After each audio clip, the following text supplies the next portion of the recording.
Pemirsa, bawang merah hingga cabai merah menjadi komoditas utama penyumbang deflasi Juli 2024 yang tercatat sebesar 0,18% secara bulanan atau MTM.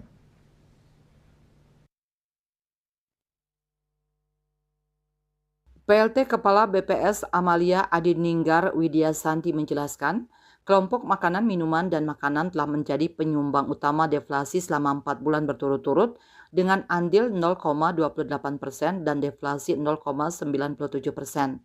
Deflasi kelompok ini menjadi yang terdalam sejak November 2022. Di antara komoditas tersebut, tomat mengalami deflasi terdalam sepanjang 2022 sampai dengan 2024. Dia menambahkan deflasi sejumlah komoditas itu sejalan dengan upaya pengendalian inflasi daerah yang dilakukan oleh pemerintah. Sementara itu, kelompok pendidikan mengalami inflasi sebesar 0,69%, mendorong andil inflasi sebesar 0,04% terhadap inflasi umum. Amalia menyebut secara historis kelompok ini memang kerap menjadi pendorong inflasi lantaran dimulainya tahun ajaran baru. Menurut dia, data historis menunjukkan kelompok pendidikan masih berpotensi memberikan andil inflasi dalam 2 bulan ke depan.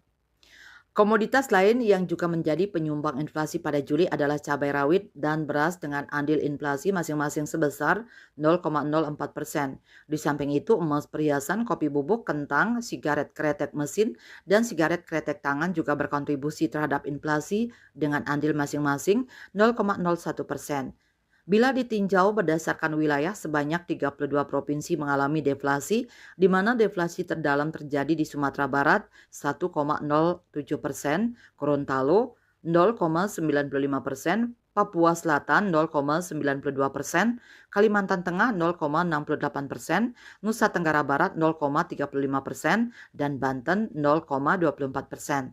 Sedangkan 6 provinsi lainnya mengalami inflasi, di antaranya Papua Barat Daya 0,25%, Papua Barat 0,13%, Papua Tengah 0,12%, Bali 0,10%, Jawa Barat 0,06%, dan Jawa Timur 0,04%.